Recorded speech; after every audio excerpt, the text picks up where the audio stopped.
오랜만에 뵙겠습니다. 건강하셨죠? 예. 이런 시간이다 보니까 이게 많은 분들이 지금 안 오신 것 같은데요. 일단 강의는 진행하겠습니다. 오늘 제가 담당할 강의는 예학개론인데요.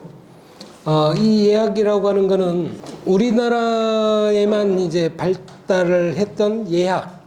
그러니까 중국에서는 이제 선진유학부터 시작해서 한당유학, 송명유학, 그리고 청대 실학, 뭐 이렇게 이제 발전을 해오지만 이 성리학이 우리나라에 와서 이 실학과 더불어서 예학이라고 하는 분야를 또 발전을 시키죠. 이게 이제 우리나라만의 특징인 것 같아요. 예학이 우리나라밖에는 저는 없다고 생각합니다. 중국에도 물론 예가 있지만 그거는 예라고 하는 그 하나의 덕목이나 개념의 수준이고 우리처럼 체계적으로 이 연구를 하고 생활을 만들어 갔던 민족은 아마 유일한 그런 민족일 것 같습니다. 그래서 우리는 그 항맥을 이어서 많은 분들이 예를 중시하고 그리고 예를 지금도 굳게 지키고 있는 그런 형태 같습니다. 자, 이 예라고 하는 거는 가장 이제 중요한 게 저는 정신의 문제라고 생각합니다. 정신의 문제. 자, 많은 분들이 예하면은 형식을 많이 따지죠. 형식을 많이 따지는데 이 형식이라고 하는 거는 시대가 변하면 변할 수밖에 없어요. 자, 지금 우리가 일상적으로 조선시대의 중심을 이루었던 관원상제 이 네 가지만 보더라도 지금 우리 생활 속에서는 전부 떠나 있습니다. 관례는 이미 뭐 하지도 않죠. 우리는 과거에 관례를 통해서 성년이라고 하는 걸 증명했고 성년이 되면 그때부터 모든 게 이제 자기 책임으로 돌아가는 그런 시대였습니다. 근데 지금은 뭐 우리 행사의 일부로 조금 할 뿐 일반적인 이제 관례는 다 사라졌죠. 그러니까 지금은 서양식 성년식이라고 하는 형태만 남아있어요. 그것도 나이가 한참 지나서 뭐 20살, 21살. 예. 이 관례라고 하는 건 15세면 됩니다. 15세 이상이면 어른으로 대접했던 그 시대가 있었던 거죠. 근데 이것도 지금 사라졌죠. 혼례. 옛날에 집안에서 하던 혼례가 지금 다 무너졌죠. 예식장으로 가버리고 말았습니다. 그리고 상례는 어떻게 됐습니까? 3년상은 이미 진작 무너졌고 3일상으로 다 끝내버립니다. 그리고 상조회사에서요. 옛날에는 밖에서 돌아가시면 집안으로 못 드려요. 객사라고 해서 못 드립니다. 근데 지금 어떻게 해요? 돌아가실 위기에 처하면 병원으로 모셔요. 차라리 객사를 시킵니다. 이게 완전히 본말이 전도된 거죠. 지금 이런 시대에서 우리가 무엇을 고집할 것인가? 형식을 고집할 건가? 유일하게 지금 조금 행해지고 있는 게 제례예요, 제례. 이것도 근데 큰 문제죠. 지난번에 제가 차례 간소화 문제를 발표를 하고 나서 이 앞에는 불을 이따가 꺼주십시오. 예. 차례 간소화 문제를 발표하고 나서 많은 분들이 이게 무슨 일이지? 왜 이게 차례와 제례를 구별을 못하지? 이런 문제가 있었습니다. 많은 분들이 차례가 제례고 제례가 차례라고 착각을 해요. 근데 주자가례를 그건 안 봤다는 얘기죠. 주자가례를 보면 그 속에서 차례에 대해서는 한 두세 줄 조금 나와요. 속절이라고, 민속 명절이라고 해서 속절이라고 해서 조금 나와요. 근데 그걸 가지고 제례와 확대시켜가지고 많은 사람들이 뭐 체험갑이 도대체 뭐 했냐? 왜 제례를 이렇게 축소를 시키냐? 난리가 났어요. 우리 유림들 사이에서. 제가 그때 분명히 이 문제는 유림의 문제가 아니라 일반인을 행복하게 만들어주는, 편하게 만들어주는 일이다 해서 발표를 했는데 알지도 못하는 양반들이, 그것도 공부도 안 한 양반들이 공부를 했으면 다행이지 공부도 안 해요. 그래 놓고 자기가 일방적으로 지켜오던 차례 형식을 바꿨다고 해서 불만을 토로합니다. 일반 백성들은, 국민들은 엄청나게 좋아했습니다. 싫어하는 사람들은 딱 생선 가게, 나물 가게, 과일 가게, 이 사람들은 싫어했어요. 근데 나머지는 다 행복해요. 왜? 내가 그만큼 일이 줄어드니까 주부들이 자, 이것도 분명하게 알고 우리가 접근을 해야 됩니다. 차례는 차례고 제례는 제례요. 제례를 갖다가 차례를 만들어 버려서 많은 사람들이 차례도 설 명절이든 추석 명절이든 힘들었던 거예요. 그리고 이혼율이 높아지고 싸우고.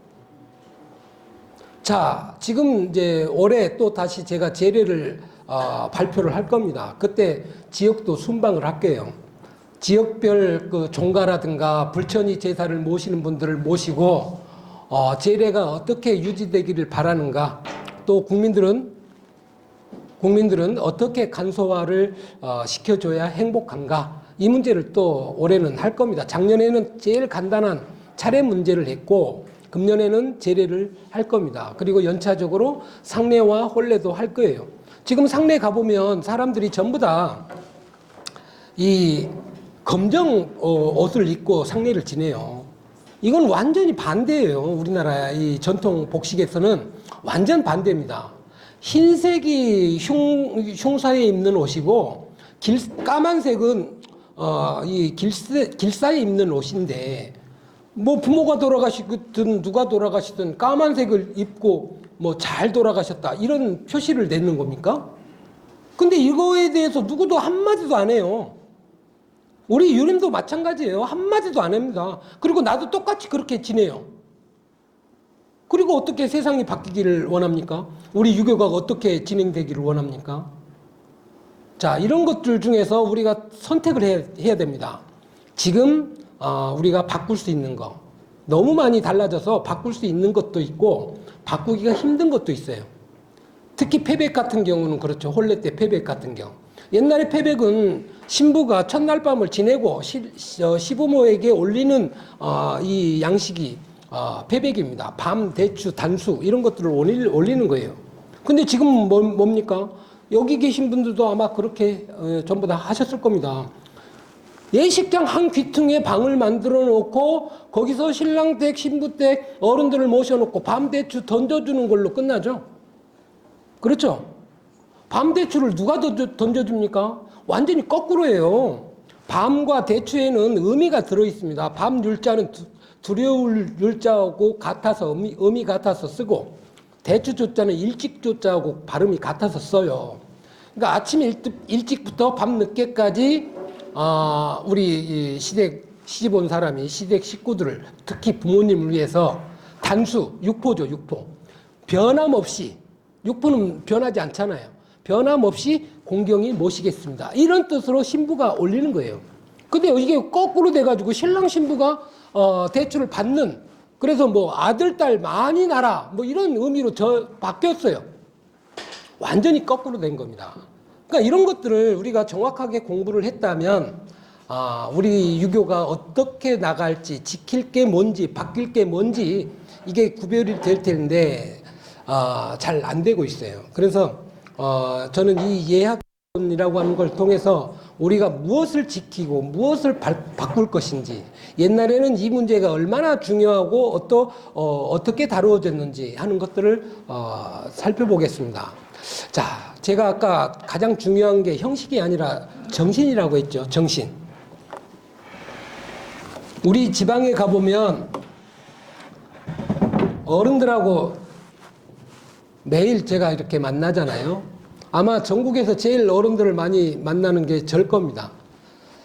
그저께는 부산 갔다 왔죠. 어저께는 원주 갔다 왔죠. 오늘은 진주죠. 내일은 고령이고 모레는 보성이고, 계속 다니면서 유림들을 만나서 어떻게 하면 유교를 다시 한번 살려볼까, 우리 이 침체된 유교의 이 힘을 어떻게 하면 불어넣을까, 이런 지금 연구를 하고 어른들을 만나고 다닙니다. 근데 가는 곳마다 젊은 사람들이 없어요.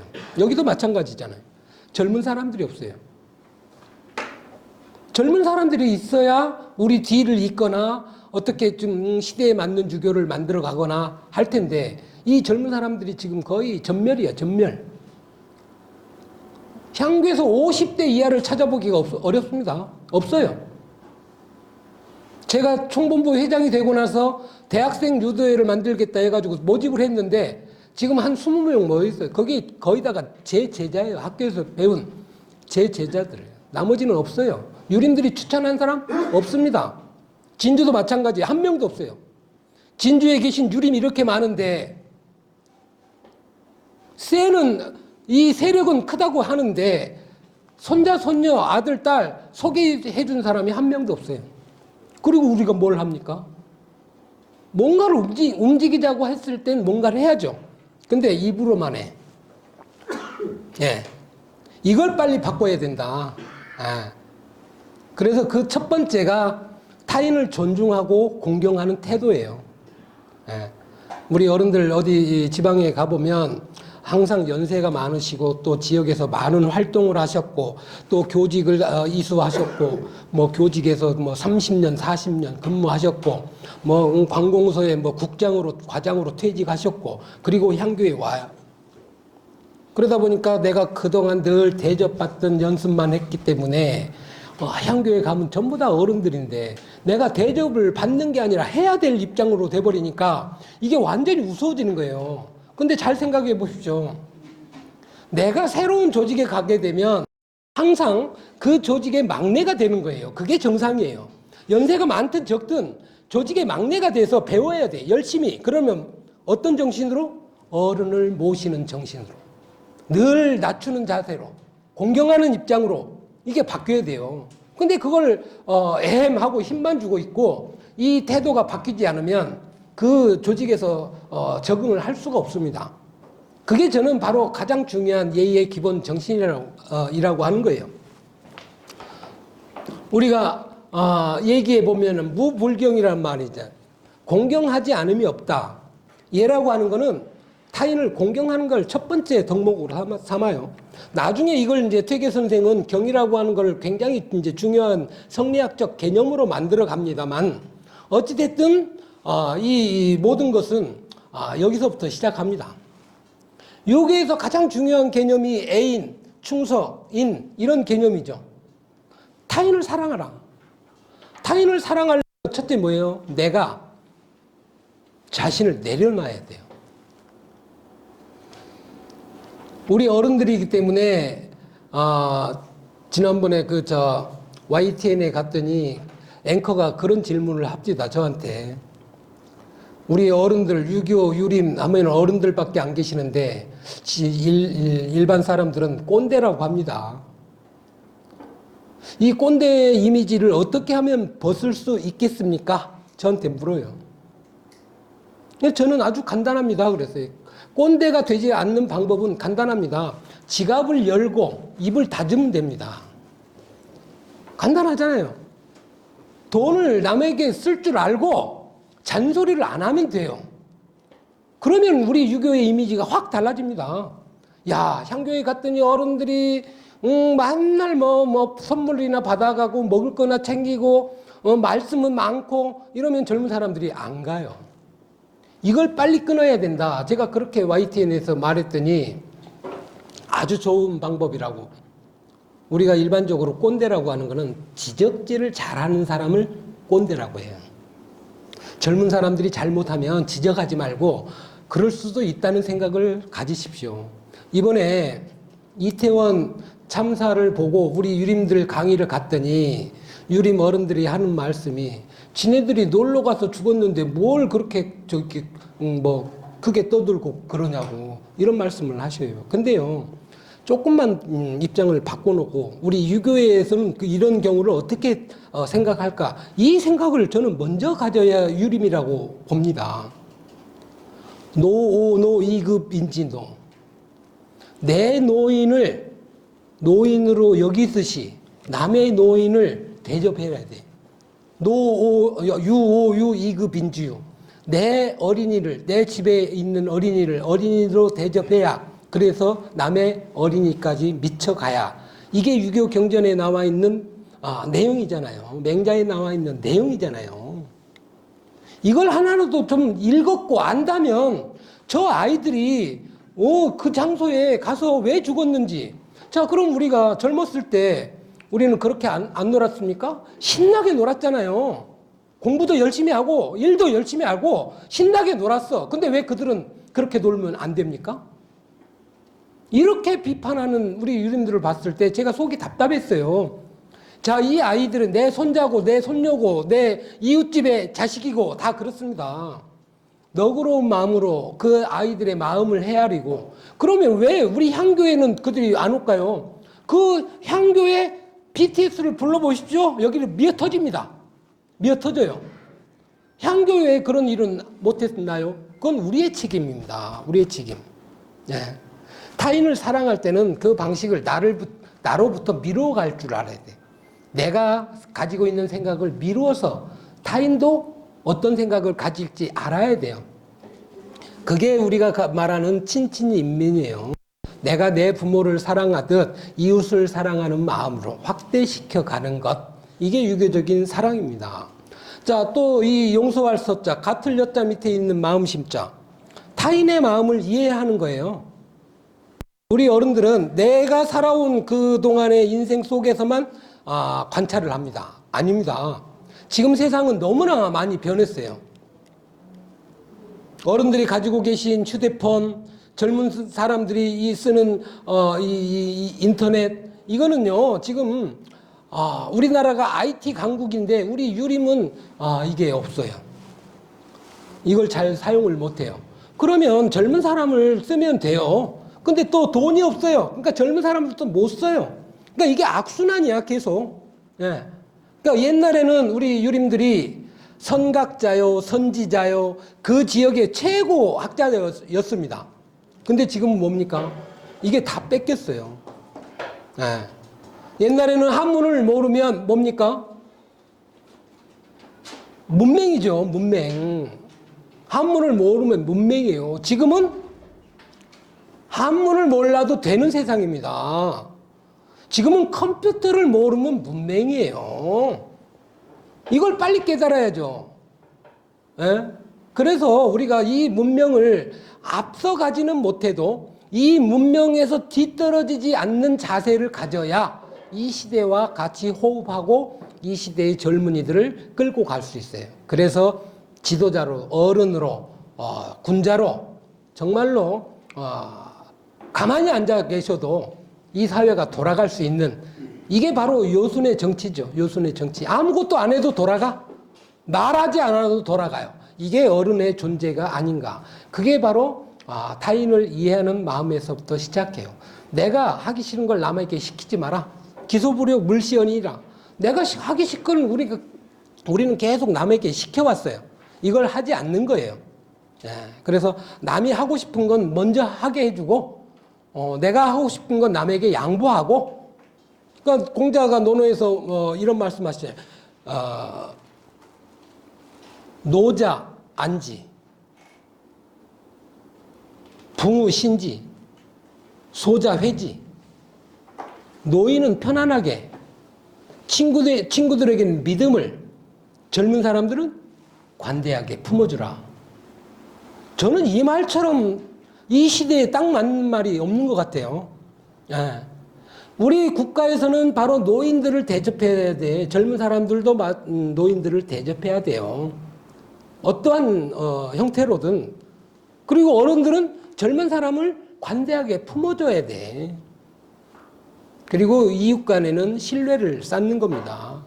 근데 이게 정부도 신뢰가 없고 젊은 사람도 신뢰가 없고, 근데 우리 어른마저도 만약에 신뢰가 없다면 이게 사회가 엉망인 거죠. 공자가 2500년 전에 이런 말씀을 했다는 거는 저는 시공을 초월해서도 이게 통한다는 거예요. 예. 그래서 이런 마음으로 우리가 이 마음을 가져야 한다. 공자께서 논어에서 이런 말씀하시죠. 사람이 사람답지 못하면, 인간으로서 어질지 못하면 얘는 무엇하겠는가? 얘는 어디다 쓰겠는가?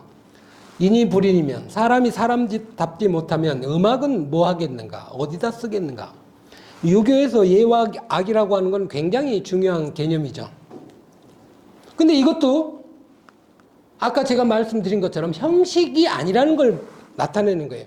첫 번째가 뭡니까? 인간성의 어질인 자. 사람으로서 어진 마음이 없다면 이해는 못하고 음악은 뭐 하는 데 씁니까?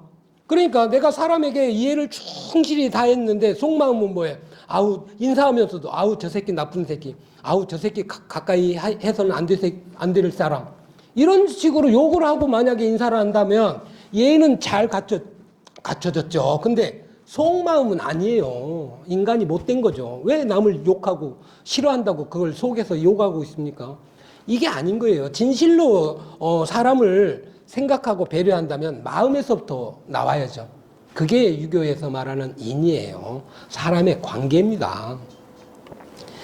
아무리 형식이 좋다고 하더라도 우리는 그동안 형식에 너무 치중했어요. 형식과 내용이 50대 50 정도는 최소한 균형을 유지해야 되는데 형식은 8이고 뭐 내용은 겨우 1, 2밖에 안 돼요.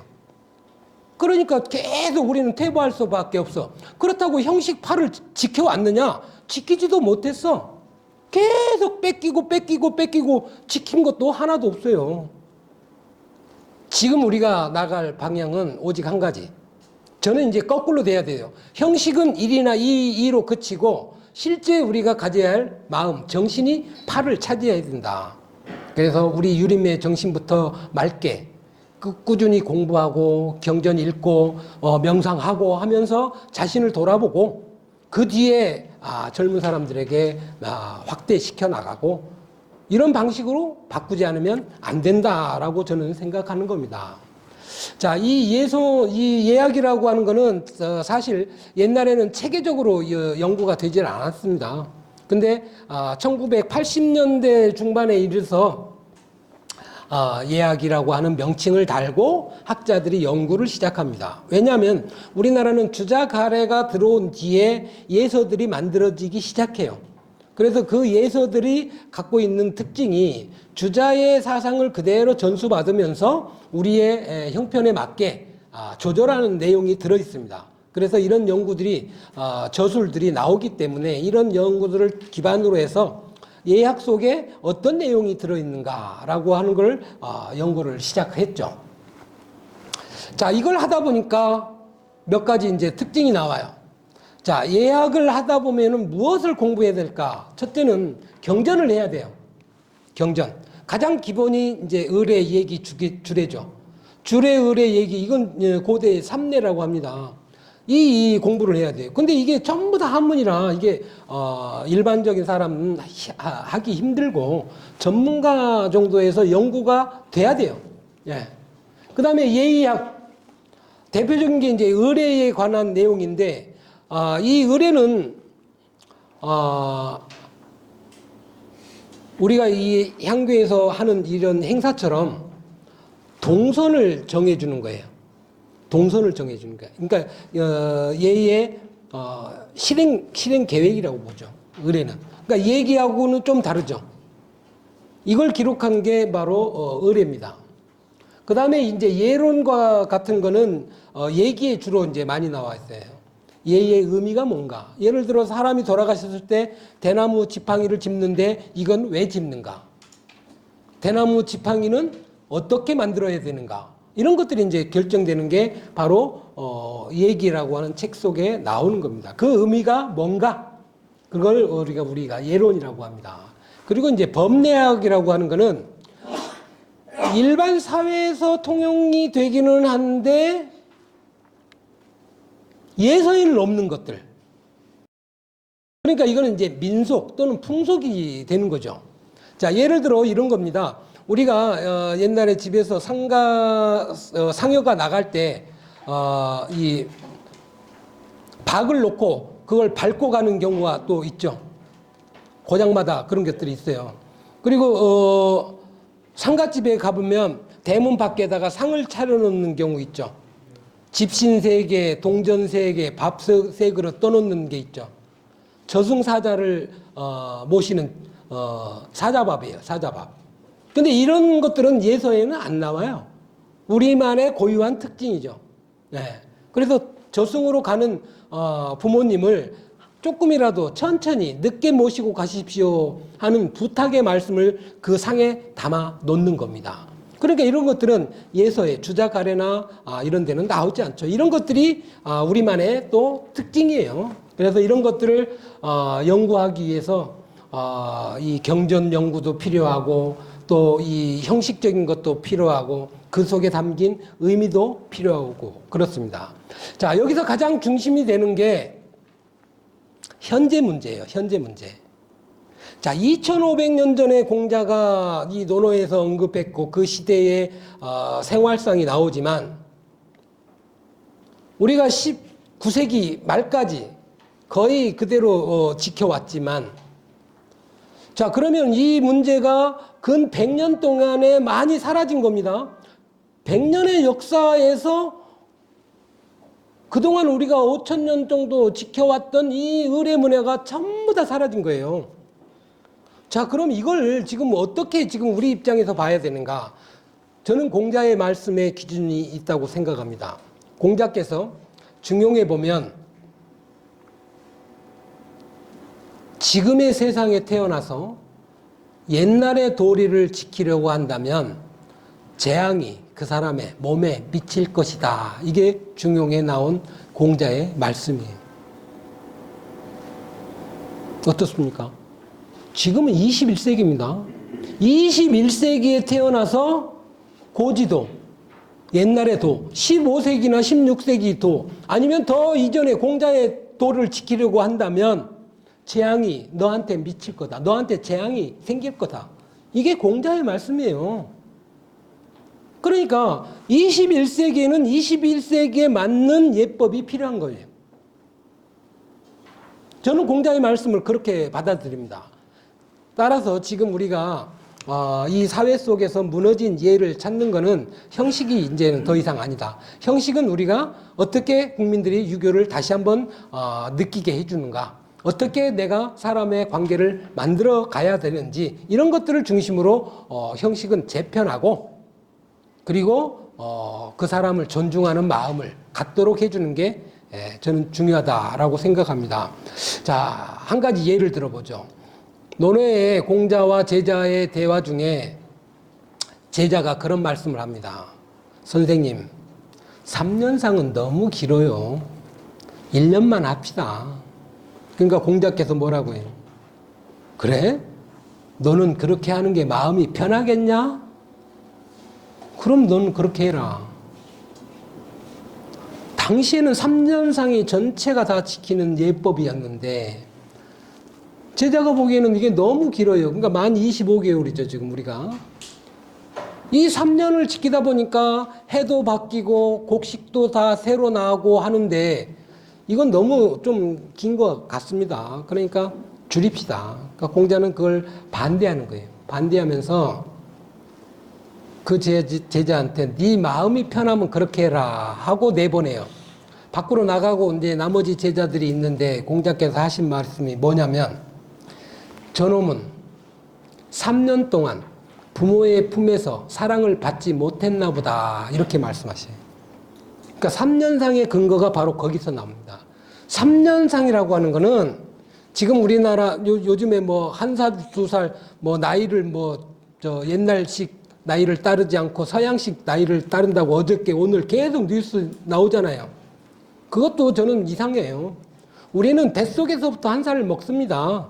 생명의 소중함을 나타내는 나이예요. 근데 그걸 다 서양식으로 바꾸고 있어요.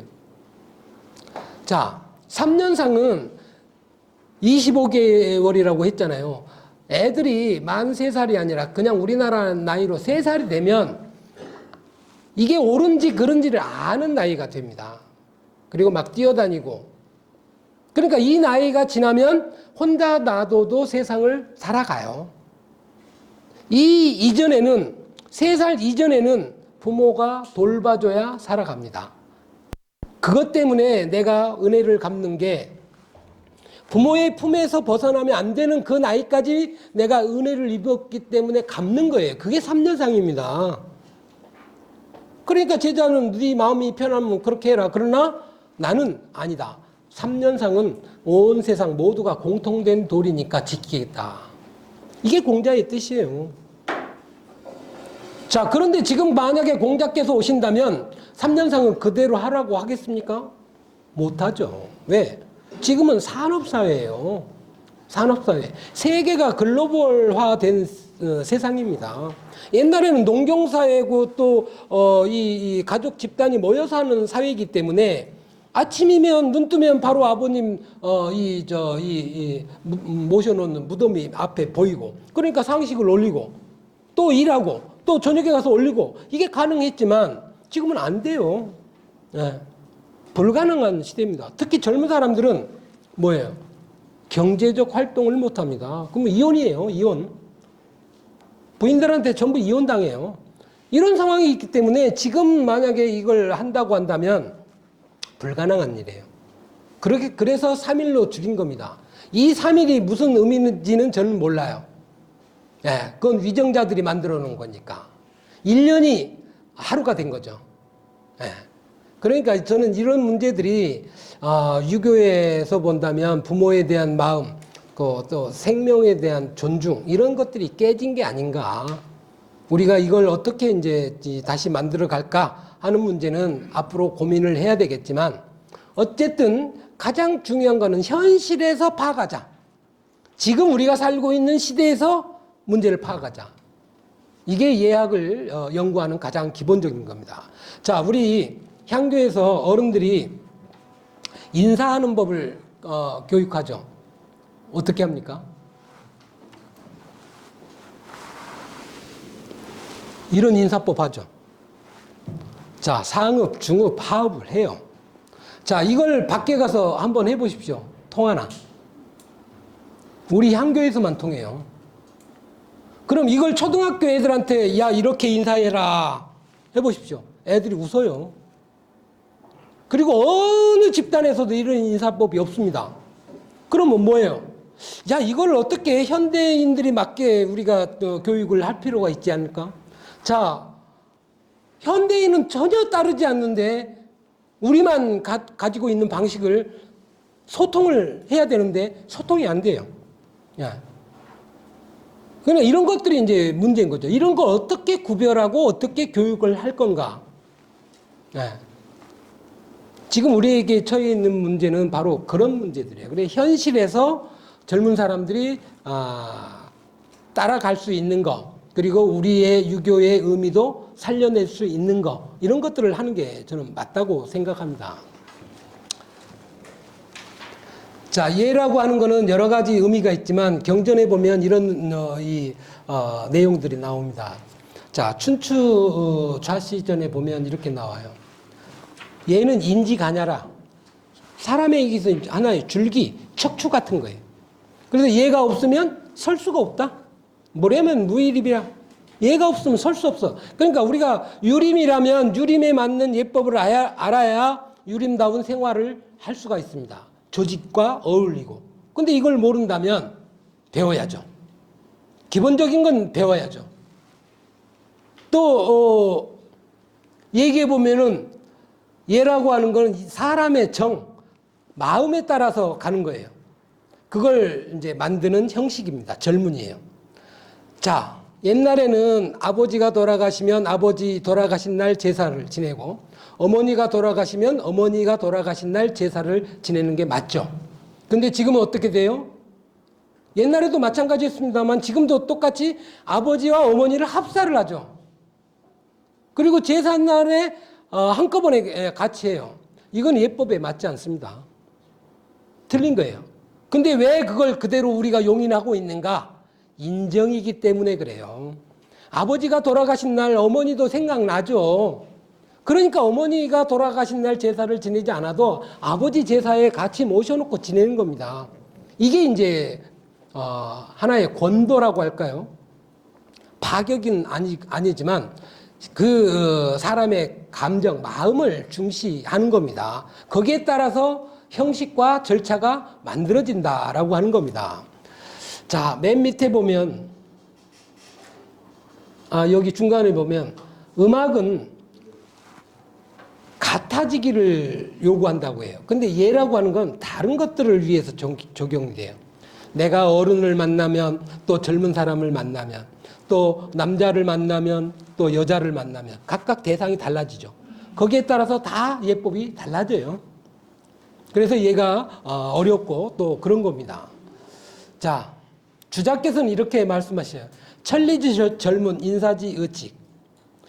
우주에 천리가 있죠. 자, 주자가 왜 이 주자 가래를 만들었는지 한번 생각해 보시죠. 주자는 성리학자입니다. 북송오자의 학문을 집결해서 성리학으로 완성시킨 장본인이 바로 주자예요. 거기에는 이기론이라든가 뭐 심성종, 뭐 사단 칠정, 뭐 태극 음양 이 모든 개념이 다 나와요. 이걸 이해를 해야 당시에는 지식인이었습니다. 이걸 모르면 안 돼요. 근데 지금 우리 유림은 뭡니까? 이거에 대해서 관심도 없고 알지도 못해요. 불과 200년 전, 300년 전 우리 조상들이 다 했고 그때는 최첨단의 학문이었는데 지금은 아무도 몰라. 자들 안 해. 예. 이 주자가 우리에게 엄청난 영향을 끼쳤던 게 이 성리학과 그리고 주자가래 두 권입니다. 물론 완성하고 돌아가시지는 못했지만 이 주자가래는 주자께서 집필을 시작하고 아들이 마지막으로 완성한 거예요. 이 주자가래는 성리학적 내용이 담겨 있는 겁니다. 그러니까 단순한 예가 아니라 주자가 가지고 있는 성리학적 우주와 인간에 대한 연구가 이 예법의 속에 들어간 거예요. 그래서 천리지 절문이라고 한 겁니다. 우주 자연의 이치가 우리 인간에게 들어와서 하나하나 마디마다 문식을 만들어내는 겁니다. 그리고 인사지 의칙, 사람이 살아가는 행동의 법칙이에요. 이 인간과 우주는 떨어지지 않다, 분리되지 않는다. 이 정신이 기본적으로 이 주자가래 속에 들어가 있다라고 하는 겁니다. 자, 지금은 우리가 유교에만 남아있지만 이 예라고 하는 것이 모든 분야에 다 관계를 맺습니다. 철학, 윤리, 교육, 정치, 종교, 군사 우리 사는 모든 생활이죠. 여기 한 가지만 보죠. 도덕 인의는 비례불성이라. 얘가 아니면 이루어지지 않는다. 교훈 정석이면 비례불비라. 사람을 가리키고 풍속을 바르게 하는데도 얘가 아니면 갖추어지지 않는다. 자, 분쟁 변송에도 비례불결이라. 또 우리가 소송하고 다투는 문제도 얘가 아니면 결정이 안 나. 군시상하 부자 형제도 비례부정. 이런 관계에서도 얘가 아니면 정해지지가 않아요, 위치가. 그러니까 모든 면에 벼슬 하고 또 조정해서 뭐 제사 지내고 하는 모든 문제가 전부 다 얘와 직결된다. 그러니까 얘라고 하는 거는 사실 우리 인간이 살아가는 모든 거다. 공자께서 뭐라고 하십니까? 안현과의 문답 속에서 안현이 인이 뭡니까? 하니까 극기복례입니다. 선생님이 극기복례가 뭡니까? 하니까 비례불시, 비례물청, 비례물원, 비례물동. 시청, 언동이 얘가 아니면 행하지 말라. 이게 공자의 뜻이잖아요. 그러니까 이 모든 것이 사실 인의 다른 말이에요. 즉 얘는 인의 다른 표현이다 라고 보시는 겁니다. 어진 마음을 갖고 얘를 행한다 이런 뜻이에요. 자, 우리 어른들이 간혹 이제 착각을 많이 하시는데요. 얘를 잘 아는 분들이 많이 계신데 얘를 안다고 하는데 그럼 그 얘가 어디에 근거하고 있는가를 물으면 잘 대답을 못 하셔요. 이 계보를 알아야 되는데 이 계보를 잘 몰라요. 자, 아까 제가 앞에서 말씀드린 것처럼 고대에는 세 가지 예법이 기준이 있다고 했죠. 주례, 의례, 예기. 주례는 주나라의 예법을 기록한 것. 의례는 예의 형식, 절차를 기록한 것. 예기는 예의 본질, 의미를 기록한 것. 이걸 기반으로 주자가 주자가를 완성하는데 이 중에서 가장 많이 참고한 게 의례예요. 의례. 왜? 전부 다 절차가 나오잖아요. 주자가래는. 그 절차에 나온 것들이 대부분 의례를 기준으로 만들어집니다. 자, 이 삼례가 행해던 시대와 주자가래가 만들어진 시대를 좀 시대적 차이를 한번 보시죠. 주자는 1130년에 태어나서 1200년에 돌아가십니다. 그러니까 1200년, 13세기 이제 시작과 동시에 이제 돌아가시죠. 자, 이 1200년과 주례, 의례 얘기가 있었던 공자시대로 가보죠. 물론 이건 공자보다 훨씬 오래전 책입니다. 공자시대만 해도 기원전 551년이에요. 태어난 게. 그럼 그때부터 주자가 돌아가신 때까지를 합산해 보세요. 몇 년인가. 1700년이에요. 1700년. 1700년 전이면 지금 우리가 사는 2022년, 2000년이라고 칩시다. 지금 1700년 전이면 삼국시대예요, 우리나라. 자, 그런 인물이 지금 있습니까? 삼국시대의 일을 다 뒤져서 기록을 다시 해석하고 시대에 맞게 만들어 놓은 게 주자가래예요. 네. 이런 일이 가능합니까?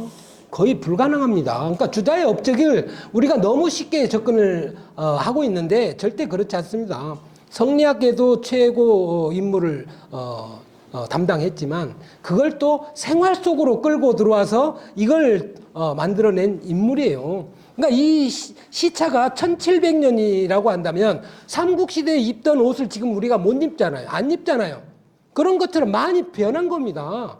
주자라고 다르겠습니까? 예? 옛날에 입던 옷을 주자 시절에 그대로 입었을까요? 못 입어요. 그 시대에 지켰던 상례가 주자 때도 그대로 왔을까요? 아니죠. 그렇기 때문에 이 시차를 가지고 어떻게 변했을까를 우리가 추측이 가능하죠. 네. 자, 그리고 나서 우리나라에 들어와서 사계 김장생이 가래 집남이라고 하는 책을 최초로 발행을 합니다. 그래서 김장생 선생을 우리가 예학의 종장, 예학의 대가, 아들 김직과 더불어 그렇게 칭하고 있는 거죠. 이 양반이 만들어낸 게 가래 집남이에요. 그러니까 이 책의 명칭을 보면 우리가 잘 알 수 있죠. 가래, 이 가래는 주자가래를 말해요. 가래를, 이 집자는 모을 집자입니다. 모아서 본다 이런 뜻이에요. 그러니까 주자 가래를 공부를 안 하면 가래 집남을 알 수가 없어요. 그러니까 내가 어떤 주장을 한다면 이 주장이 가래 집남에 나왔는지, 가래 원료에 나왔는지, 주자 가래에 나왔는지 원료를 분명하게 알아야 돼요. 그렇지 않고 내가 옛날에 뭐 상례비호에서 봤는데 이건 상례비호의 글인지 이 글의 원천이 주자에 있는지 이걸 구별을 해야 돼요. 근데 그걸 공부를 안 하면 구별이 안 됩니다. 예. 어떤 사람은 상례비호가 사계 김장생의 저술이라고 하는데 그건 사계 김장생의 저술이 아닙니다. 어떤 책이든 다 그렇게 나와 있어요. 신의경이라고 하는 사람이 저술한 겁니다. 거기에 수정을 가한 거예요. 김집하고 김장생 선생이. 그럼 원저자는 신의경이죠. 근데 모든 책에 보면 상례비호가 사계의 작품이다. 이렇게 나와 있어요. 그러니까 이게 엉터리인 거죠. 이 저자와 이 출처를 찾아가는 것은 학문하는 사람의 가장 기본적인 태도입니다. 그래야 내 이론이 어디에 근거하는지 명확하게 밝힐 수 있고 그 근거가 어떻게 연원이 돼서 지금까지 왔는지 이런 문제들이 해결이 되죠.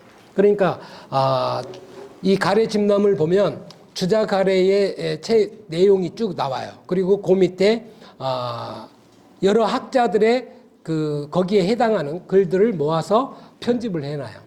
이게 주자 가래 집남이고 가래 원료는 또 동일한 형식을 띠는데요. 주자 가래의 이 글이 있고 그 밑에 우리나라 학자와 중국 학자의 글들을 원과 류로 구분을 해놔요. 그래서 이 두 가지 책을 보면 우리나라 학자의 학설과 외국 중국의 학자 학설 이걸 전부 다 볼 수가 있어요. 그렇기 때문에 여기서 이 안에 들어가 보면 야 이거 이해하기는 정말 어렵구나라는 생각이 들 정도예요. 그래서 여기서 한 가지 얘는 이것이 맞다라고 말하면 큰일 납니다. 큰일 나요. 많은 사람들이 이것이 맞다고 그래요.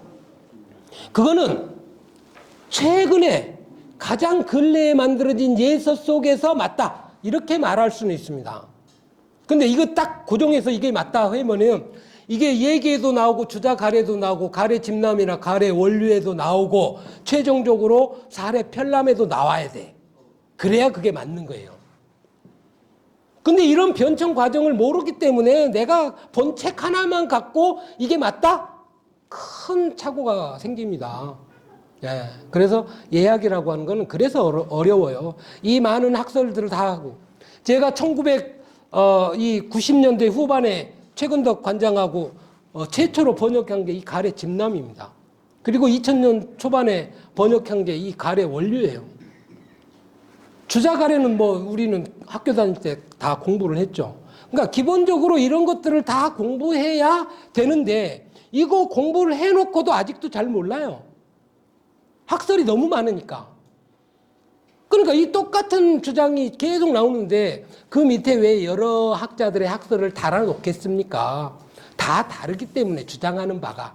그 중에서 내가 선호하는 게 뭔가 이런 문제가 선택이 되죠. 그래서 이런 복잡한 걸 다 뛰어넘어서 우리나라 도암 이재 선생이 사례 편람을 마침내 만들게 됩니다. 4가지 예법, 관혼상제, 사례를 편리하게 보게 만든 책이에요. 이게 사례 편람이에요. 그러니까 우리하고 가까운 건 바로 지금 시대에 적용이 가능한 건 사례 편람을 기준으로 하는 게 맞다. 저는 그렇게 생각합니다. 왜? 이 이전 것들을 다 공부를 하고 최종적으로 만들어낸 책이기 때문에 그렇습니다. 만약에 그렇지 않다면 우리는 옛날부터 지금까지 오는 연원을 다 밝혀서 이게 근거가 뭐니까 이렇게 하자라고 답을 내야 돼요. 이럴 만한 학자가 제가 보기엔 대한민국에 몇 없습니다. 그래서 어른들께서도 예라고 하는 것을 중요하게 여기지만 이걸 연원을 찾고 이 학설을 이 누구의 학설이 맞다 이렇게 어떤 특정한 학자 한 명을 가지고 학설이 맞다라고 발표하는 사람이 있다면 그 사람은 어설픈 사람이에요. 그것만 본 거예요. 전체를 보지 못하는 겁니다. 그래서 예학이 상당히 어렵다는 겁니다. 예, 잠깐 쉬었다 할까요? 예.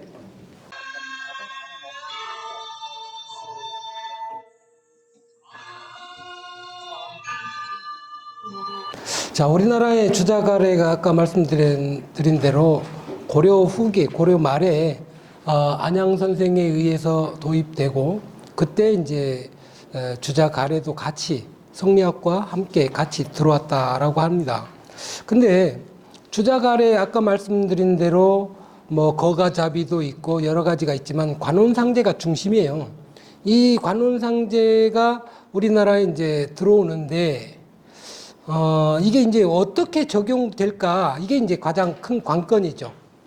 어차피 우리나라에 고유한 문화가 있었고 중국의 새로운 문화가 들어오는데 이 두 개 사이에 어떤 연관성이 어떻게 작용을 하느냐 이게 가장 이제 토착화되는데 이제 가장 중요한 문제죠. 이 4가지 중에서 우리나라의 국민성과 가장 잘 맞는 건 상례와 제례라고 하는 거예요. 그러니까 우리나라 민족이 가지고 있는 특징이 부모에 대한 효를 중시했기 때문에 관례나 혼례보다도 상례, 제례가 적용되기가 훨씬 쉬웠다. 더 빠르게 적용이 될 수 있었다라고 하는 거죠. 그래서 우리나라의 옛 모습에 보면 이 주자가래가 들어오기 전에 우리나라에서 지냈던 3년상 제도가 이미 벌써 고려사에 나와요. 그리고 포은 정몽주 선생이 그때 당시에 이 문제를 적용을 하려고 하는 그런 노력들이 나오는 글이 보입니다. 근데 그때 이 문건을 보면 사대부들도 모두 지내지 않은 그런 시대였다고 봅니다.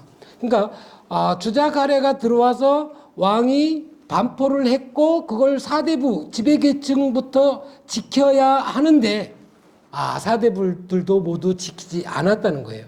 근데 유일하게 포은 선생만 그걸 지켰다라고 하는 기록이 이렇게 나옵니다. 그러니까 어쨌든 중국의 문화와 우리가 맥을 같이 하고 있지만 그게 들어와서 우리나라에 정착할 때까지는 수세기가 흘러가요. 그러니까 조선왕조 500년이 전체가 그게 적용이 됐던 시대는 아니라고 하는 겁니다. 자, 이 주자가래가 적용되기 위해서 가장 중요한 거는 바로 국법이에요. 국법. 나라에서 법을 어떻게 정하느냐. 이게 가장 이제 큰 건데 우리나라의 종묘도 있고 문묘도 있고 하지만 집에 보면 다 가묘가 또 있잖아요. 그러니까 문묘, 종묘, 가묘라고 하는 거는 하나의 계통을 확정 짓는 겁니다. 정통성을 확립하는 거예요. 그게 우리 문묘는 뭐 성균관이나 뭐 이런 이 향교에 다 있잖아요. 그리고 종묘는 지금도 다 서울에 가면 있잖아요. 자, 지금 우리에게 가통은 가묘는 지금 있습니까? 지금은 우리가 가묘가 거의 없잖아요. 아주 오래된 그 명문가 빼놓고는 가묘를 보존하고 이 제사를 모시는 데가 거의 없어요. 그러니까 불천이 제사만 지내는 그런 곳도 있지만 실제 집안에서 가묘를 모셔놓고 제사를 지내는 곳이 없습니다. 근데 우리가 옛날에는 집을 짓는다고 할 때 가장 먼저 짓는 게 사실은 가묘예요. 그리고 내가 사는 집은 나중에 지어요. 그러니까 위패를 모시는 조상을 먼저 대접을 하고 그리고 내가 사는 집을 짓는 겁니다. 그리고 불이 나도 귀금속을 먼저 가지고 나가는 게 아니라 조상의 위패를 먼저 가지고 나가요.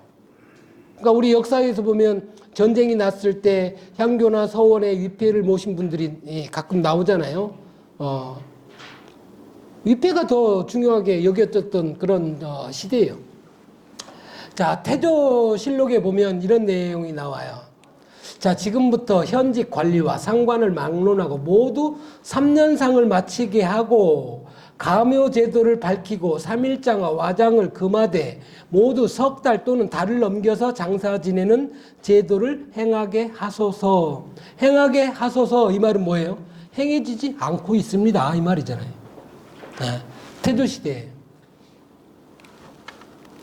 그러니까 근본적으로 중국의 제도가 우리나라에 들어오는데 몇 가지 문제가 있습니다. 가장 큰 게 이제 혼례 같은 경우는 우리나라의 제도와 중국의 제도가 완전히 달라요. 그러니까 혼례 같은 경우는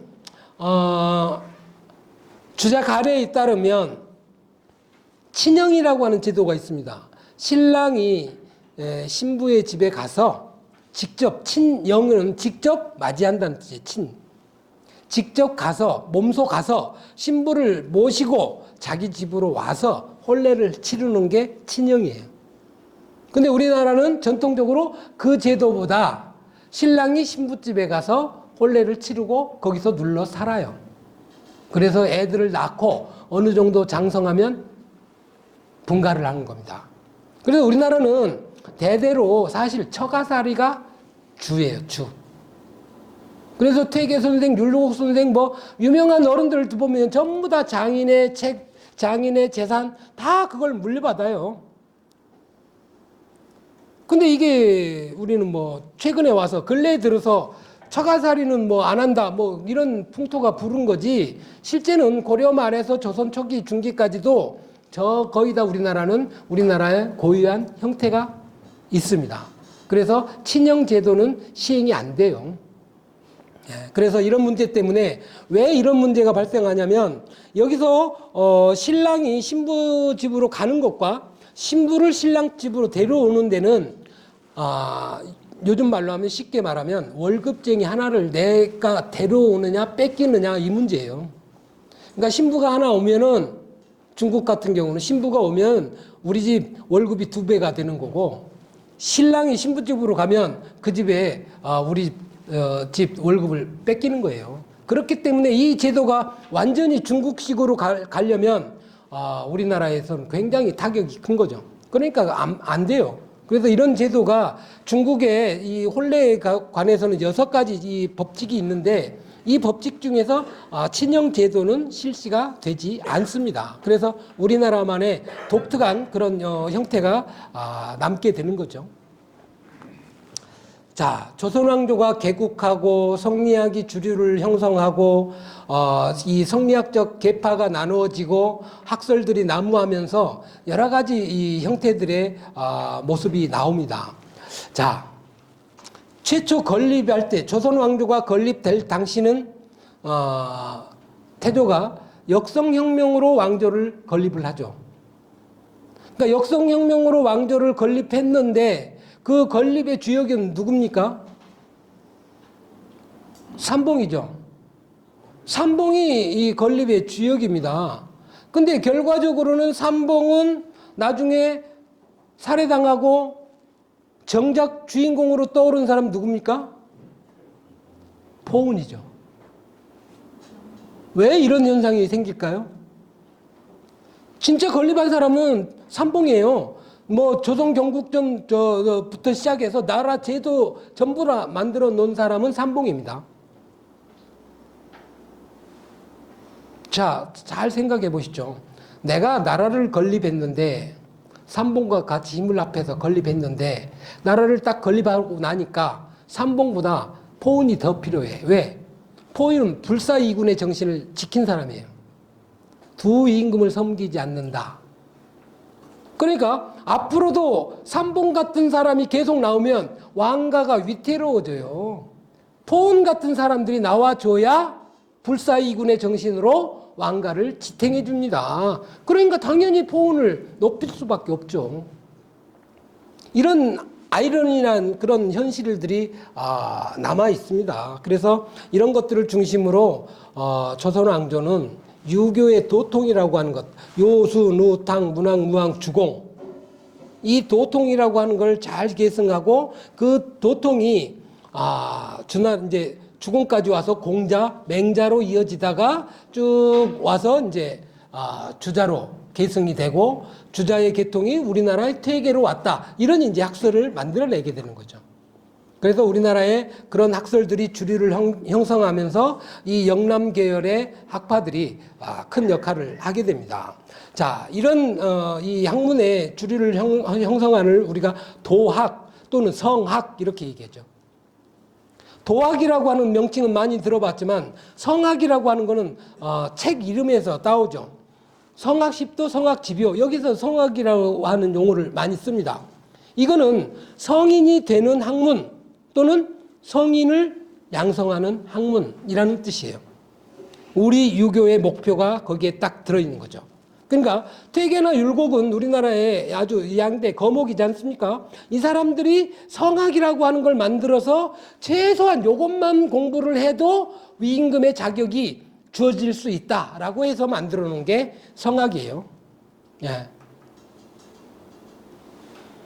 10가지 그림, 요즘 말로 하면 딱 엑기스만 뽑아낸 거죠. 예. 오랜 옛날부터 이 성리학으로 마무리된 이 얘기들을 10가지 그림만 딱 보면 전부 다 통치도 가능하게끔 만드는 거예요. 그러니까 이 10가지 그림을 이해한다는 것은 성리학을 이해하는 것과 똑같아요. 그리고 성학지표는 대학에 나와 있는 내용들을 또 분석해서 만들어 놓은 책입니다. 이게 선조에게 이제 진달이 되는 거죠. 선조라고 하는 임금은 어찌 보면 가장 행복한 또 임금일 것 같은데요. 우리나라 양대 거목인 두 사람이 성군이 되십시오. 그러려면 이렇게 해야 됩니다. 라고 하는 책을 바친 거예요.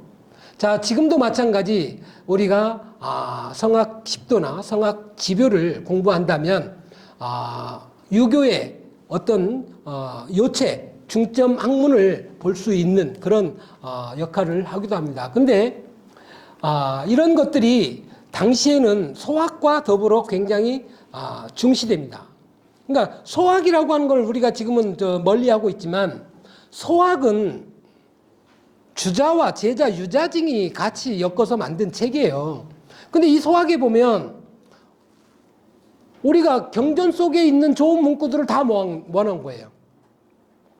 그러니까 뭐 애들을 위해서 만든 책입니다. 근데 실질적으로는 애들보다 어른이 더 먼저 익혀야 할 책이에요. 예. 음식 먹는 예절, 의복 입는 예절, 모시는 예절, 명륜, 입교, 경신이라고 한 큰 대목 3개로 나누어서 인간이 살아가는 도리를 먼저 밝히고, 그리고 교육은 어떻게 세워야 되고, 몸소 실행은 어떻게 해야 하는지 요 3개의 단락으로 크게 나누는 건데, 이게 굉장히 그 당시에는 히트를 칩니다. 그러니까 지금 말하면 우리가 뭐 인성교육, 예절교육 뭐 이런 것과 같죠. 그걸 익혀야 기본적으로 인간의 도리에 대해서 알게 되고 그 다음에 사서와 오경을 익혀가는 그런 이제 학문이 전개가 되기 시작합니다. 그러면서 많은 이제 당시의 학자들이 어린 학童들을 위한 책들을 만들어내요. 네. 그래서 그런 것들을 함께 공부를 하면서 당시에 관혼상제가 있는 주자가래가 보급되도록 하는 그런 이제 형태를 갖춰가게 됩니다. 여기에 이제 가장 기본이 이제 인간의 문제를 다루는 성리학의 문제가 또 결부가 되죠. 그러니까 예학을 다룬다는 것은 성리학적 기반과 더불어 이 성리학 속에서도 나오는 인간의 문제를 터치를 하지 않으면 이것도 사상 누각이 돼요. 제가 보기엔. 그러니까 무조건 예를 따르고 집행하는 게 중요한 게 아니라 그 속에 면면이 흐르고 있는 이치적인 우주 자연의 이치적인 법칙과 사람의 마음을 어떻게 다룰까 하는 문제가 이 속에 들어있어요. 그래서 중요하다는 겁니다. 사람의 마음을 모르면 지금도 마찬가지예요. 우리가 사람을 상대하는데 사람의 마음을 먼저 읽어야 그 사람에게 호감을 살 수 있습니다. 기업에서도 마찬가지잖아요. 사람의 마음을 먼저 읽어야 돼요. 그래서 그 사람이 뭘 원하는지 내가 재빨리 알아야 거기에 대응을 할 수가 있죠. 이게 성리학에서 말하는 인심, 도심, 심성, 정, 사단, 칠정 이런 문제가 그 속에서 나오는 겁니다. 그게 단순한 그냥 어떤 철학적 개념의 문제가 아니라 그 속에 들어있는 인간에 대한 존재를 알기 위한 노력이에요. 인간을 알아야 우주도 알고 인간과 우주의 관계도 알고 사람과 사람 사이의 관계도 파악이 가능한 겁니다. 그래서 성리학이 중요하다라고 하는 겁니다. 이 속에서 우리가 말하는 퇴계학파의 이기론, 율곡학파의 이기론 이런 것들이 다 나오지 않습니까? 그 뒤로 한 200년을 이기론 가지고 싸웁니다. 이게 우리 조선 유학이에요. 하나의 논쟁 주제를 가지고 200년을 간다는 거는 다른 나라에서는 찾아보기 어려운 문제죠. 예. 이가 먼저냐, 기가 먼저냐. 지금 여러분께 물어도 서로 다 다른 답을 할 겁니다. 정신이 먼저냐, 물질이 먼저냐. 이거 똑같아요. 이와 기의 논쟁은. 근데 가만히 보면 인간에게 만약에 비유를 해보십시오. 나에게 있어서 이 정신이 먼저냐, 육체가 먼저냐 묻는다면 뭐가 먼저일까요? 사람마다 다르죠. 우리가 나는 생각한다, 고로 나는 존재한다. 누구의 말입니까? 우리 옛날에 다 배웠잖아요. 나는 생각한다, 고로 나는 존재한다. 자, 이 명제는 사변적인 명제예요. 근데 만약에 이게 유물론으로 가면 이 명제는 통하지 않습니다. 내가 존재하기 때문에 내가 생각한다는 명제가 성립이 돼요. 근데 관념론의 입장에서 보면 내가 생각이 가능한 거는 내 존재가 있어서가 아니라 이 존재하고 상관없이 내가 먼저 생각이 가능하다라고 주장하는 거죠. 근데요, 유물론의 입장에서는 아니야. 이 뇌가 있고 뇌에 해마가 있고 이 해마의 기능이 있기 때문에 생각하는 걸로 갑니다. 이게 유물론과 이 관념론의 차이를 만들어내요. 똑같습니다. 예. 우리 성리학에서도 마찬가지. 이가 먼저냐, 기가 먼저냐. 우리가 사람이 죽으면 혼과 백이 갈라지잖아요. 그렇죠? 우리 유학에서는 혼백이 갈라진다고 표현을 합니다. 혼은 날아서 저승으로 가는 거예요. 복망상천으로 가는 거고, 백은 땅에 묻히는 거예요. 이 혼백이 뭉쳐 있으면 이게 바로 살아있는 겁니다. 이게 흩어지는 순간 우리는 죽음의 세계로 가는 거예요. 이 혼이 바로 성리학적으로 한다면 이예요. 백이 깁니다. 그러니까 살아있다는 건 뭡니까? 이와 기가 결합되어 있는 상태가 살아있는 거예요. 이와 기가 분리되면 뭐예요? 죽어요. 성리학적으로 본다면. 그렇기 때문에 이와 기의 결합이 어떤 게 먼저냐, 어떤 게 중요하냐라고 하는 문제는 당시에 양보할 수 없는 중요한 문제였죠. 근데 율곡은 여기서 이와 기는 동등한 가치를 갖는다. 이렇게 주장을 합니다. 여기서 이제 또 문제가 생기죠. 그래서 항상 이 문제를 각자 개인이 다 분석을 해보면 다양한 문제들이 나옵니다. 그래서 이존 기비, 이인은 스승, 이승 사제, 이런 문제까지 아주 복잡하게 200년을 내려가요. 예. 이것들이 전부 다 조선 예학의 기반이 됐다라고 하는 겁니다.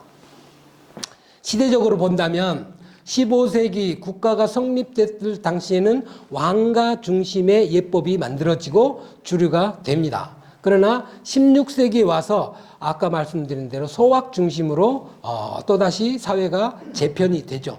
그러다가 17세기 가서야 예학이 정립이 됩니다.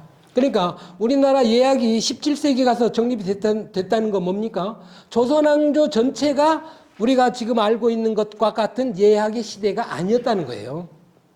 조선 전반기는 전부 다 도입하고 적용하고 하는 속에서 겪었던 시행착오들을 겪었던 시기고 17세기에 와서야 비로소 완성이 됐다라고 하는 겁니다. 자, 그러면 왜 17세기에 이런 게 완성이 됐을까요? 자, 과거에 이 우리 유학의 발달 과정을 보면 공자맹자 시대에는 실천 유학이 있습니다. 거기는 이론이 별로 중요하게 여겨지지 않았죠. 근데 한당으로 가다 보니까 한나라, 당나라 약 1000년 동안 불교가 지배를 합니다. 이 불교가 지배한 데는 이유가 있어요. 이론이 아주 튼튼합니다. 그래서 우리 유학이 힘을 못 썼어요. 1000년 동안. 그러다가 한나라 말기에 한유와 이고라는 인물이 등장하면서 성리학의 시대를 서두를 열어줍니다. 그러면서 북송어자가 나오고 주자가 나오면서 이론적 보완을 합니다. 이때 이론적 보완을 뭘로 가지고 하느냐? 불교를 가지고 합니다. 불교 이론을 갖고 와서 유교를 만드는 거예요. 그래서 어떤 사람들은 율곡 선생을 비난을 할 때 불교에 잠깐 귀의했다 해서 비난을 하는데, 그렇게 말한다면 주자도 비난받아야 돼. 근데 주자는 아무도 비난 안 하잖아요. 자, 예를 들어보시죠. 제가 어저께 돼지고기를 먹었습니다. 제 살이 돼지로 변했습니까? 아니잖아요.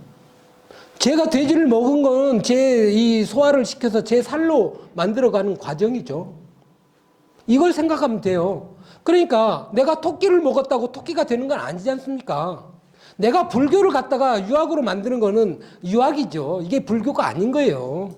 예. 도교를 갖다가 만들어도 이게 유학이지 도교가 아닌 겁니다. 그러니까 우리 성악십도에 보면 제1도 태극도가 나오지 않습니까? 태극도 동그라미 몇 개를 가지고 있는 게 이게 전부 다 도가의 단전을 만드는, 단약을 만드는 그림이에요. 이걸 갖다가 우주, 태극, 오행, 천지 만물 이걸 표현한 그림으로 둔갑을 시킨 게 유학자들이에요. 예. 그러니까 내가 어떤 이론을 빌려와서 내가 새로운 이론을 만들더라도 그건 그 자체가 유학이지 불교나 도교가 될 수 없다는 겁니다. 그렇게 해서 만들어진 게 바로 성리학이에요. 네. 이 성리학이 이 한당을 거치면서 이론에 이제 이 무장을 하게 되고, 이 문장이 우리나라에 들어와서 풍미를 하는데, 이게 나중에 또 이제 세월이 지나다 보니까 너무 이론적인 것만 다투는 거예요. 사람들이, 학자들이. 그러니까 실생활에 적용이 안 되는 겁니다. 이걸 실천이 어떻게 또 따라줘야 되는데 실천이 안 되는 거예요. 그래서 그 실천을 위해서 또 노력을 하게 됩니다. 그래서 이와 같이 전쟁을 중심으로 시기가 갈라집니다. 그래서 앞 시대에는 이론이 중심을 이루다가 전쟁을 끝내고 나니까 많은 사회가 혼란스럽고 피폐해진 거예요. 그래서 이 사회를 어떻게 하면 바로잡을 수 있을까 연구를 하다가 비로소 예라고 하는 걸 가지고 우리 사회의 문제를 다시 한번 잡아보자. 자, 지금도 마찬가지입니다. 지금도 우리나라 사회를 보면 지금도 화물연대 파업 때문에 온 나라가 시끄럽잖아요. 자, 이 노사 갈등은 지금도 계속 됩니다. 80년대, 90년대를 거치면서 노조가 엄청나게 우리나라에 많이 생겼잖아요. 이 시각을 보는 사람의 입장도 다 다릅니다. 어쨌든 노사의 갈등이 해소돼야 국민이 편해져요. 자, 우리 유교로 본다면 어른과 젊은 사람들의 갈등이 없어야 돼. 집안에서 부부가 갈등이 없어야 돼. 노소 갈등이 없어야 돼. 이런 갈등들이 우리 사회 곳곳에 남아있기 때문에 이런 문제들이 빨리 저는 정리가 돼야 된다. 이걸 정리할 수 있는 사람은 누구냐? 저는 바로 그걸 우리 유교라고 생각하는 거예요. 그 유교에서 바로 예를 통해서 사회를 만들어갈 수 있다. 저는 그렇게 보는 겁니다. 자, 어른들 옛날에 버스, 지하철 타면 젊은 사람이 자리를 양보하지 않는다고 막 혼내고 그랬잖아요. TV에도 나오고 어른들이 막 지팡이 두드리고. 지금 그런 모습 안 나오잖아요. 그렇죠?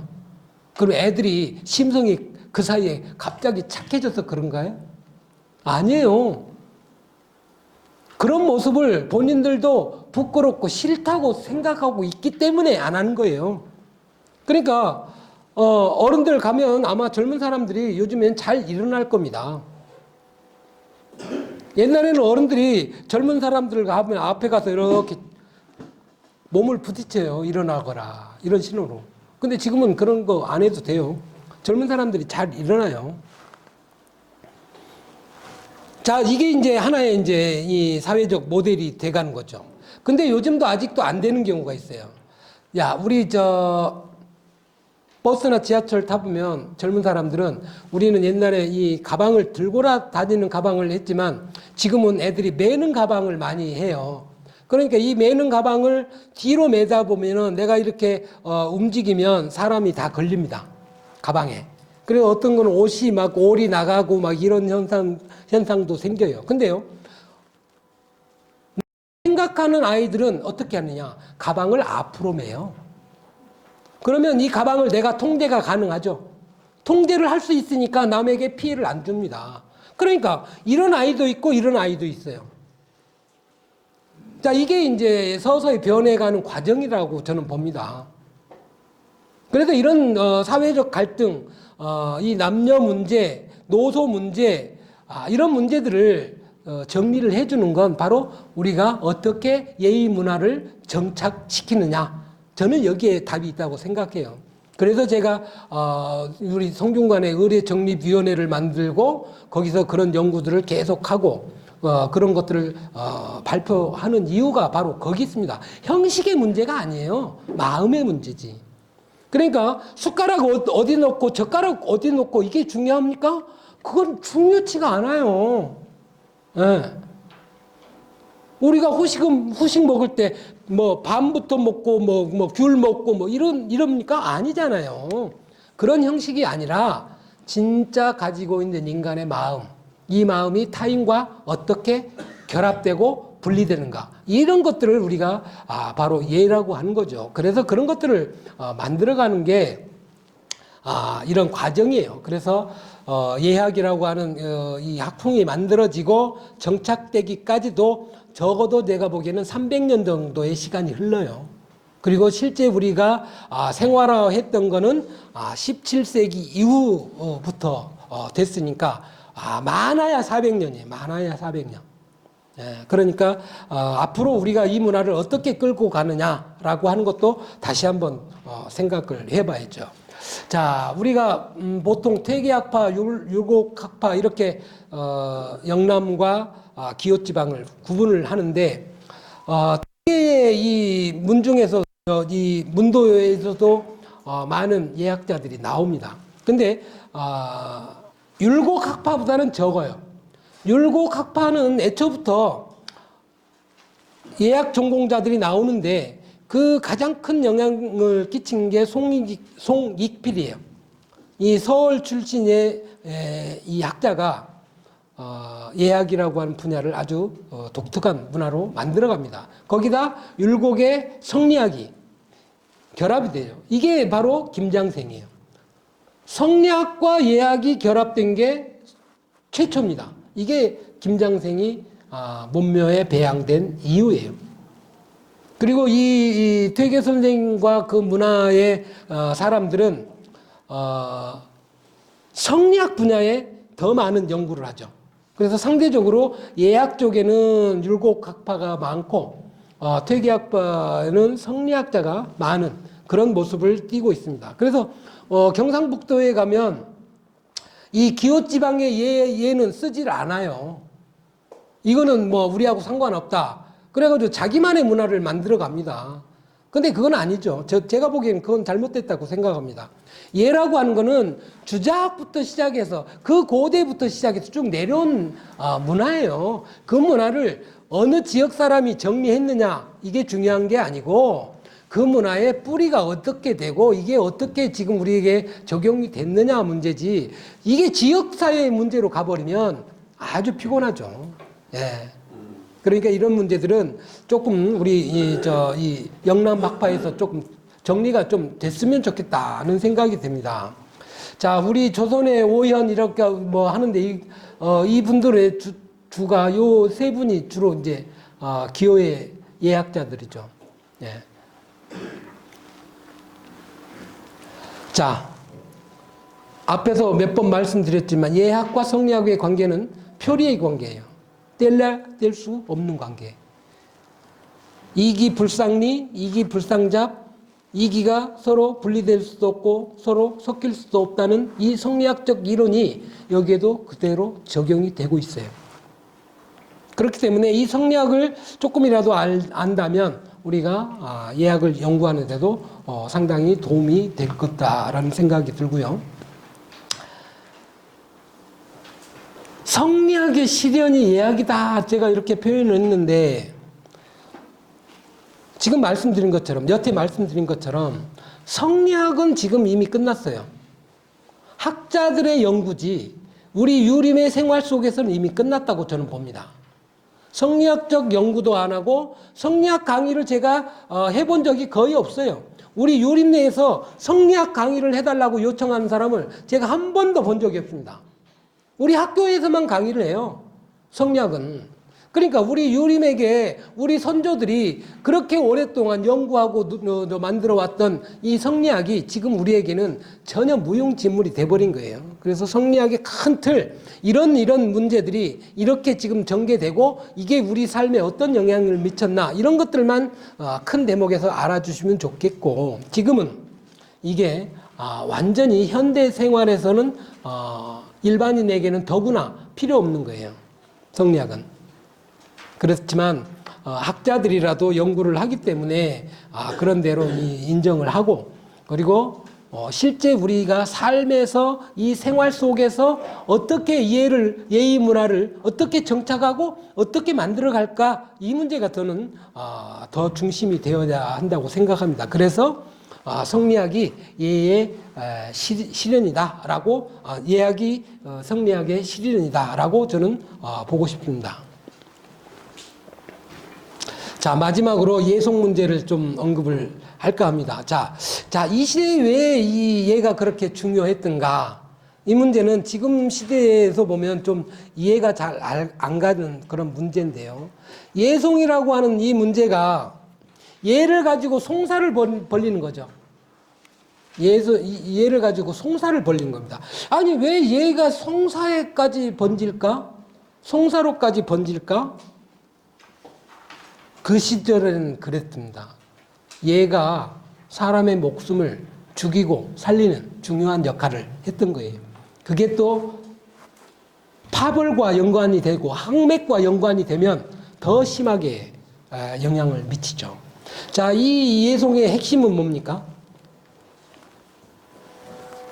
자, 우리가 아까 부모가 돌아가시면 몇 년상을 입었다고 했죠? 옛날에?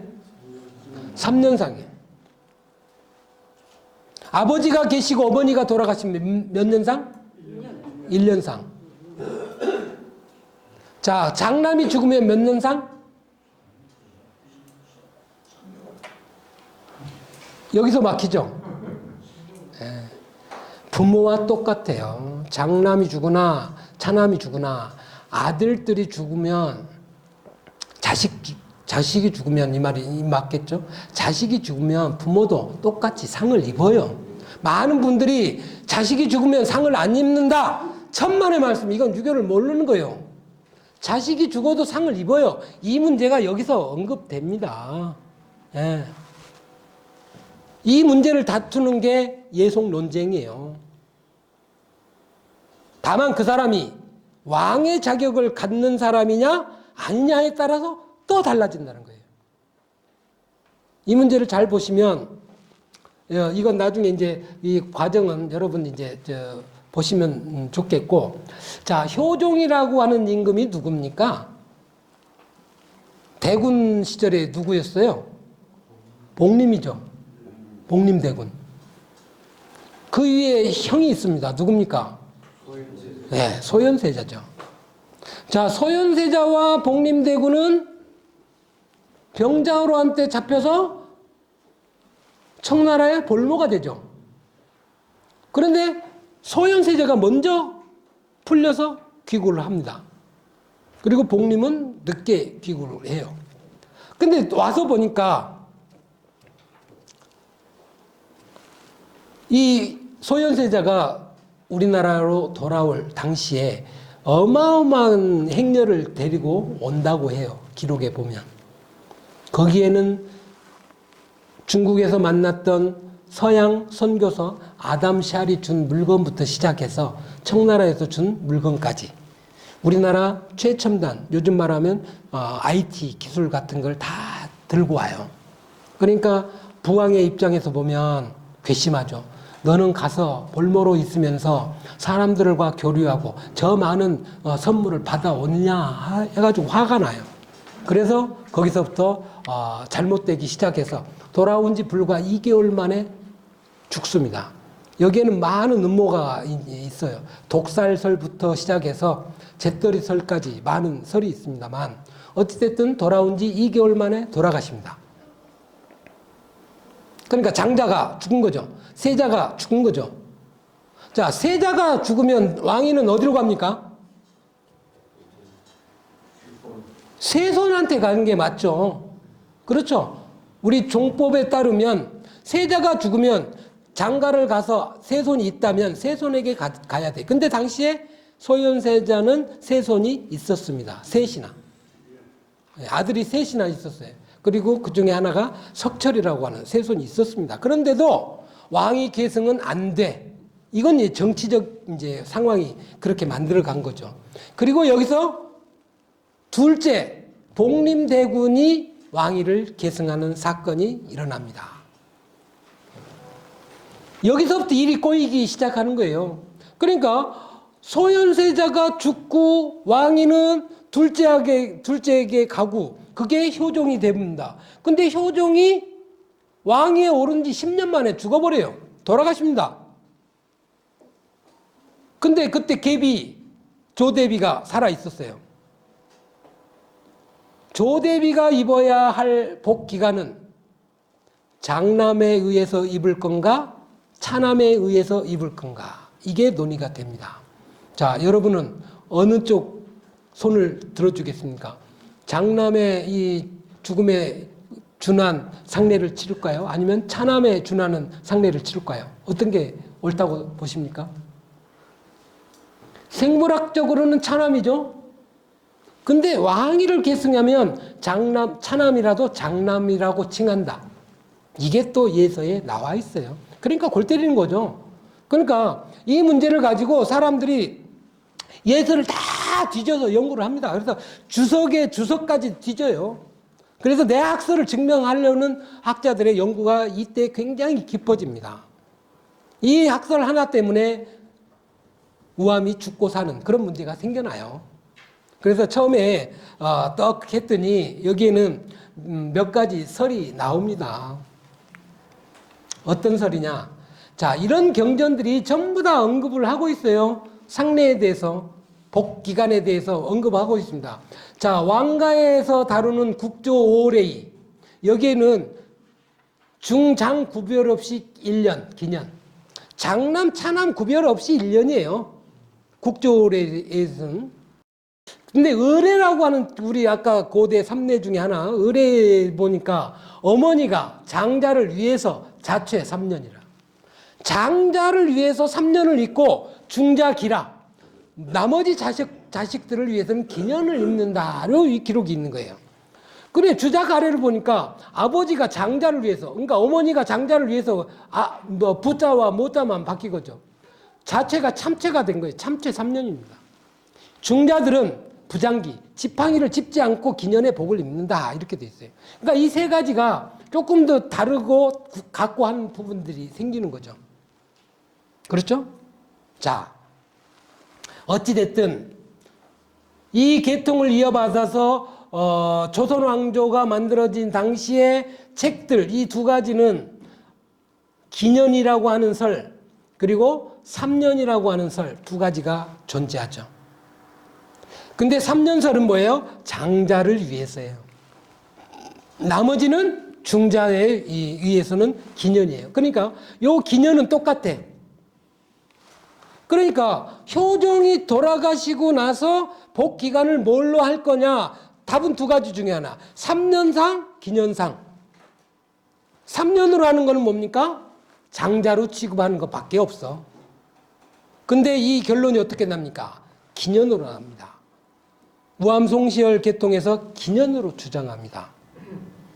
그리고 그 근거를 뭐라고 되느냐? 요거로 규정을 딱 한정을 지어버려요.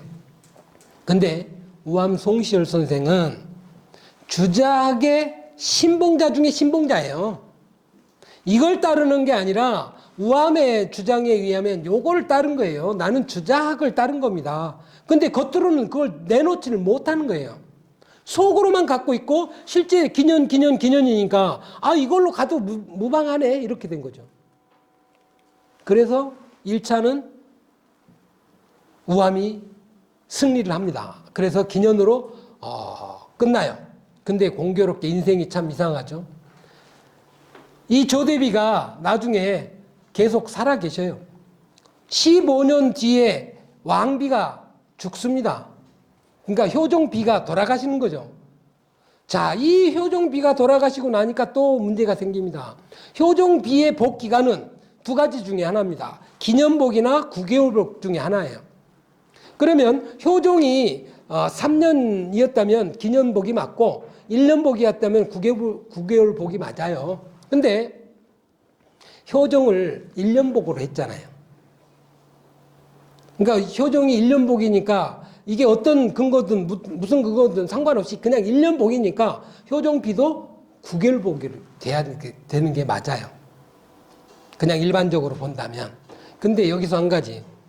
아까 우리가 앞에서 말씀드린 것처럼 이 장자의 이 법칙을 한쪽에서는 강하게 주장을 해왔던 겁니다. 그러니까 이 동인계층에서는 이 장자의 이 역할이 이걸 본떠요. 왕통을 이었으니까 장자가 돼야 된다. 그리고 이 주장은 서인계통에서 차자로 대접해야 된다라고 하는 주장을 강하게 주장합니다. 근데 왕가의 입장에서 본다면 누가 더 충성스러운 신하 같습니까? 우리 집안을 높여주는 동인 계열이 더 믿음직하죠. 서인 계열은 왕가를 높이는 게 아닌 것처럼 그렇게 간주가 됩니다. 그러나 자, 이 문제 가지고 수많은 학자들의 논쟁이 일어납니다. 이건 나중에 한번 찾아보십시오. 정의불체, 정통성을 가지고 있는데 몸을 이어받지 못한 거, 이런 경우는 아버지가 죽고 손자에게 계승하는 거. 그 다음에 체의부정, 몸은 적통을 이어받았는데 정통이 아니야. 이거는 서자를 세운 경우를 많아요. 그 다음에 정체 부득 전중, 전중 비정례, 이런 네 가지 경우가 의례에 나와요. 근데 의례의 큰 경문에 나오는 게 아니라 의례의 주소에 나와요. 주가 있고 그 밑에 경전은 그렇게 됐죠. 경전에 원문이 있고 주석이 있고 그 밑에 또 소가 있어요. 이걸 주소라고 하죠. 경전소, 이 세 가지를 다 지지는 겁니까? 그러니까 지금 따지면 저 후미진 데까지 찾아 들어간 거예요. 그래서 왜 왕통이 3년이 안 될 수가 없는지 이런 문제들을 찾아내는 거예요. 예, 그래서 이렇게 옛날 학자들은 전거가 없으면 서로 용인을 하지 않습니다. 전거에 따라서 맞으면 따르고 없으면 따르지 않고 이렇게 돼요. 그래서 15년 뒤에 조대비가 여전히 며느리상에 살아계셨기 때문에 이 며느리상을 어떻게 입느냐라고 하는 문제가 다시 한번 토론이 됩니다. 그래서 이 장자로 본다면 장자부가 되지만 차자로 본다면 차자부가 된다는 거예요. 그래서 여기서 최종 결론은 장자로 보고 기년으로 정리가 됩니다. 이 문제를 가지고 실각하고 또 계승하고 이런 문제들이 복잡하게 연결된 게 바로 예송 논쟁이에요. 그러니까 이때에 수많은 사람이 죽기도 하고 또 유배도 가고 그렇습니다. 그러면 이 기년이라고 하는 의미가 왜 이런 역할을 만들어내는가? 앞에 효종이 죽었을 때 기년이냐 3년이냐를 해석할 수 있는 여지가 여기서 만들어져요. 그러니까 효종이 만약에 장자로 대접받았다면 3년상이나 기년상 둘 중에 하나일 텐데 어쨌든 기년으로 끝났어요. 그게 아까 말씀드린 대로 국조 5월에 의한 게 아니라 주작 가래에 했다는 송시열의 속마음이 들통이 난 거죠. 네. 그래서 이 며느리를 기년복으로 한 거는 앞에 있는 효종을 왕통으로 인정한 거예요. 주자는 우아음은 그걸 차자로 인정하고 싶어서 기년으로 했겠지만 실질적으로는 왕통으로 인정한 게 15년 뒤에 밝혀진 겁니다. 이 문제 때문에 송시열이 유배가고 고문을 당하고 뭐 이런 일들이 생겨나요. 그러니까 지금 시대에는 이런 문제 가지고 우리가 싸울 일도 없겠지만 그만큼 얘가 중요하게 다뤄지고 그리고 얘가 얼마나 우리에게 무거웠던 그런 주제였던가 하는 걸 알게 해줍니다. 그래서 지금 쉽게 우리가 얘가 이게 맞다 저게 맞다 라고 남을 틀렸다 라고 말하지 말고 그 근거가 왜 틀렸는지 내가 왜 맞는지 기왕이면 증거를 찾아보는 노력이 필요하다. 그리고 현대인들에게는 이 정도 깊이까지는 필요 없다. 우리 유림만 아는 정도다라고 하는 점에서 심각하게 우리가 고민을 좀 해야 될 문제 같습니다. 자, 지금 시대에 아까 제가 말씀드린 것처럼 21세기에 이 AI, IT가 주류를 이룬 이 시대에서 AI에게 예를 강요하겠습니까? 못하죠. AI가 무슨 예가 있겠어요. 이런 시대에 우리는 어떤 예법을 어떻게 사람들과의 관계를 형성할 것인가 이 문제가 저는 우리가 풀어야 할 숙제가 아닌가 생각합니다.